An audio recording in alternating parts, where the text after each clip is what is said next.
Shalom, it's me, Baht Of Zion. And guess what? Today, we are about to go there. By the looks of my screen, family, we're going to be talking about your jealousy. Is it the child's problem? With me, Baht Of Zion. All right, without further ado, let's go ahead and jump in. And if there's somebody who needs to receive this message, definitely give it to them. Kind, be kind. So, there is a difficult situation, okay, that happens in relationships, family, where it could be a man or a woman who marries someone, kind, who already has a child from another relationship or has a child outside of the marriage, and resentment develops. Okay, so the spouse may become angry whenever the parent communicates with the child. Yet, at the same time, that same spouse expects that parent to financially support, care for, love, and even sometimes help raise the spouse's own children.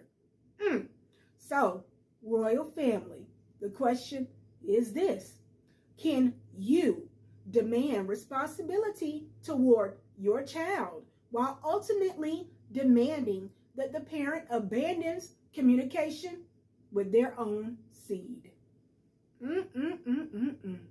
Without further ado, let's go ahead and get advice from the Creator, Yahweh. Okay? In Genesis chapter 21, verse 9 through 21. And I pray y'all have already read that passage, because that's a lot of reading and I ain't got time for it. All right, so we're going to talk about the topic of Sarah, Abraham, and Ishmael. Now, this is one of the most powerful examples, family, okay, based on today's topic, because there was already conflict inside the household involving a child from another woman. So, Sarah, as we do know, became distressed over Ishmael and demanded that Abraham send Hagar and her son away. Okay? Abraham was greatly distressed because Ishmael was his son.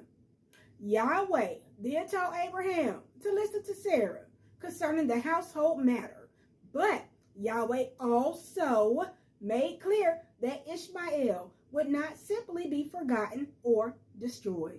Yahweh promised Abraham that Ishmael would become a nation because he was Abraham's offspring. All right, royal family, do you notice how the balance was set there? Okay, Sarah's feelings, they weren't acknowledged, right?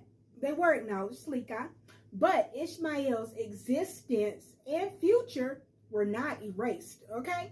Abraham had responsibility toward the child, even though Ishmael was born through another woman. Okay?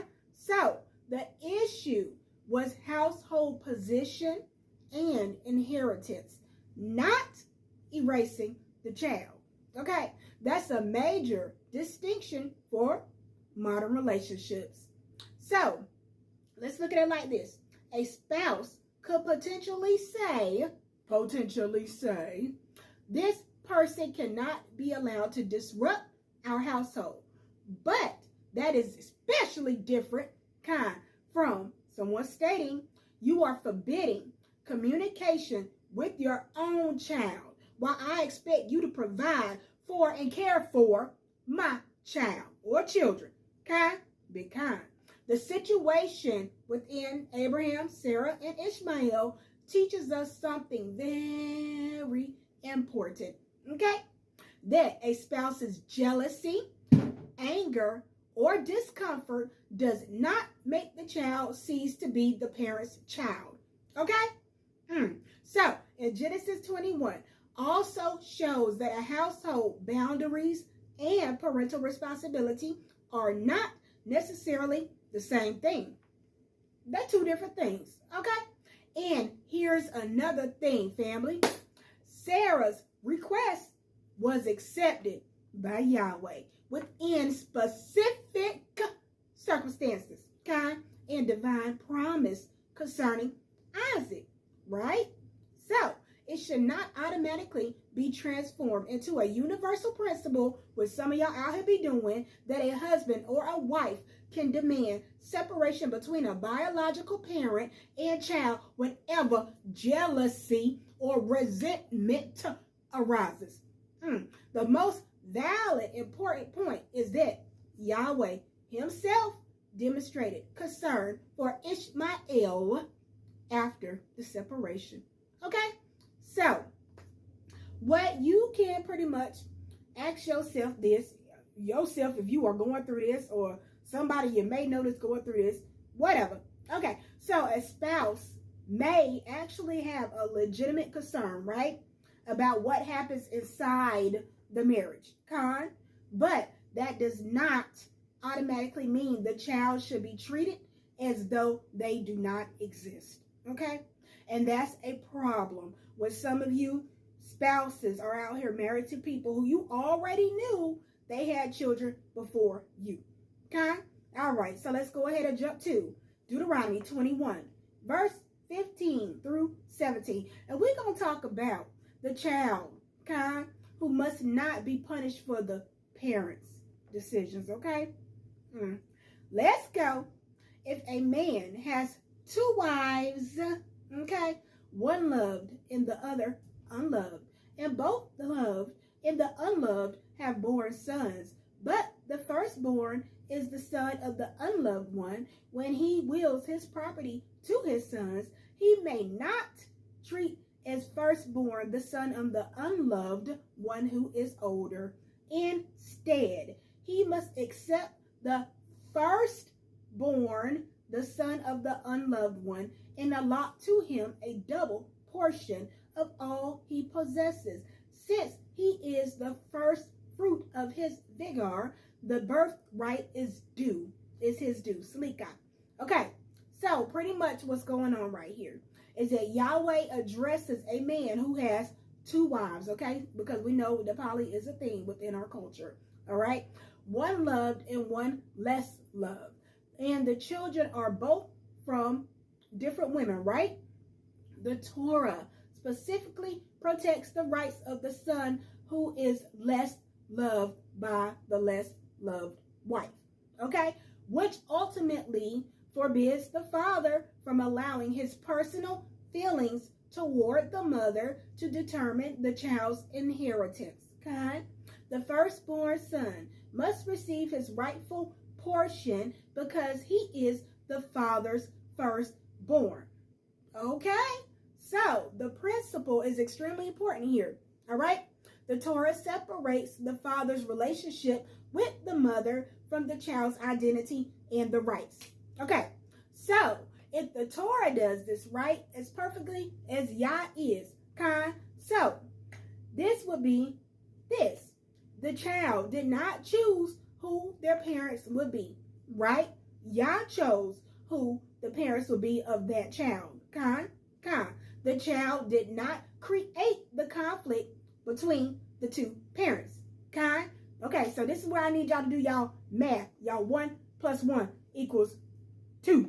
Okay, this is going to be the equation. And this is the result. Therefore, the father's feelings towards the child's mother cannot simply be transferred unto the child.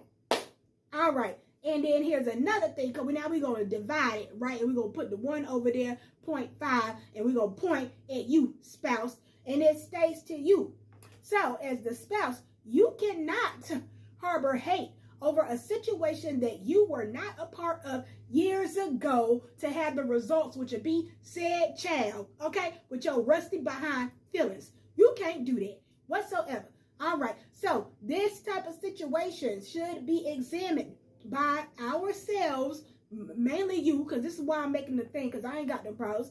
It is, are you angry with the child because of something the child's other parent did? Are you? Okay. If so, you have to recognize that the child is not the enemy. Okay? That's what you need to do. Recognize the child is not the enemy. You don't understand how many daggone people I be hearing talking about, oh, I can't have my child come over here and do this, that, and the third because my such and such and such and such don't like the fact that the mother or the father is doing such and such and such and such and such and such to me as a parent. But that should not be stopping the other parent from being in the other child's life, his or her child's life. Sleek out. And you as the spouse, the step parent, need to know your position and your role. Your position is not to mistreat the child that is not biologically yours, but expect that parent to take care of your child. How would you like it if your other parent child did that to you and your child? How would you like that? You wouldn't. Figure out some stuff. Grow up. Go take some medicine. I don't know, but you need to stop it. Let me drink some water because we got to go to Ezekiel. Dang on it. Y'all out here losing y'all dang on marbles. I'm going to help you find them. Ezekiel chapter 18, verse 20. We're going to talk about each person is accountable for their own actions. Okay? So y'all follow this religious stuff. Please pay close attention. All right. The person who sins, he alone shall die. Woo! A child shall not share the burden of a parent's guilt. Nor shall parents share the burden of child's guilt. The righteousness of the righteous shall be accounted to him alone, and the wickedness of the wicked shall be accounted to him alone. Alone. Okay, so Ezekiel specifically declares that the person who sins, okay, is the one who bears the consequences. Okay, the child does not bear the guilt of the father. No, and the father does not bear the guilt of the child. Oh my goodness. So let's establish a very powerful principle of individual accountability. A child should not become the emotional punishment for an adult relationship that failed. Woo! Bomb drop.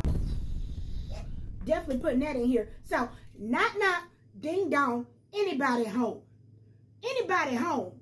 Woo! But let's continue. If the biological parents have problems with one another, those problems belong between the parents, okay? The child should not become the weapon through which one adult punishes the other, okay? Now, this does not mean every situation requires unlimited access, okay? That ain't what this means. It don't mean it requires unrestricted communication or ignoring legitimate boundaries, okay? If communication is abusive, dangerous, manipulative, or destructive to the household, boundaries most definitely need to be established, okay? But there is a major difference. You heard but, and I mean this. There is a major difference between setting boundaries, healthy, kind, and saying you cannot communicate with your child, but you must provide for mine. So, when you have a parent doing that, well, a spouse doing that, sleek eye, the first serious question is this fair? Okay? And you need to find out that person's mental health state. Because some people hate the fact that you have another child, and they hate the fact of whoever the parent may be of that child, even though they may have not met them. Y'all might have been pillow talking and done said something, and now they have resentment and hatred towards your own child that you sometimes may very well not see.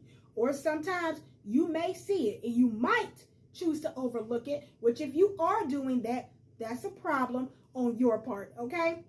But you got to really look at that, because some people, they end up offing people's kids. They end up mistreating people's kids. They end up molesting people's children because they have all this built up hatred and anger. And sometimes they end up withholding love and affection from the parent who has this other child because they don't know how to cope and deal with their unhealed mental trauma of their own. Okay?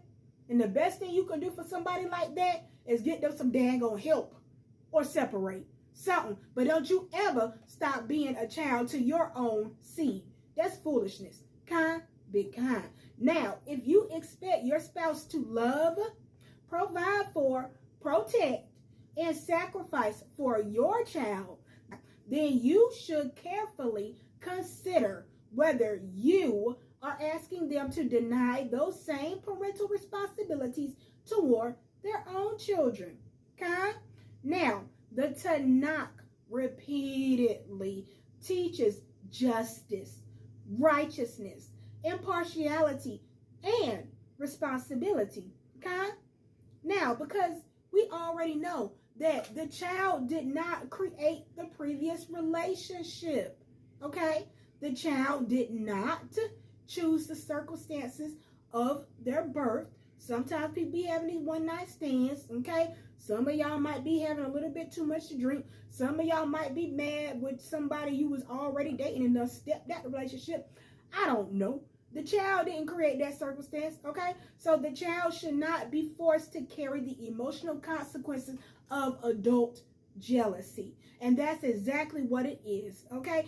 Jealousy and insecurity. I don't care what you say. I don't care how you want me to say it. It is what it is. And I'm going to tell you straight like that, okay? No chaser. So the real question that you simply need to ask yourself is, do you love your spouse? Do you love your spouse? Because if you love your spouse, you have to understand your spouse created that little being, okay? However old that child is, your spouse created that little being, okay? So you can't say that, oh, I love you, Tom. Oh, I love you, Sue, but I hate your child. How does that sound? You can't do that. Now you have to get deep within yourself. Ask yourself, can you love your spouse without demanding that they stop being a parent to their child? Can you? Can you? And if you expect them to care for your children, can you also respect their relationship and responsibility toward the child that you did not bring into this world? Okay? A righteous household cannot be built on double standards, okay? Now, whenever you operate like that, your house is not righteous. I don't care how many bell shrines you go into. I don't care how many times you sing the gospel on Sundays. Your house is not righteous because righteousness always resides in the Torah. Righteousness is based on how we treat each other, and it first starts in our home, okay? Adults may separate. We know that to be true, okay? Relationships may end. We know that to be true. Feelings may change. We know that to be true. But the existence of a child does not disappear because the relationship between the parents ended. Okay? Now I'm going to leave y'all with this final message, okay? Which is going to be this. Yahweh's standard requires us to examine our motives, practice justice, and refuse to make innocent children pay for adult conflicts. Okay? Y'all need to check yourselves, watch yourselves, and stop crashing out. Okay? Because it don't look good on you. Neither him or her. Shalom, Barakai.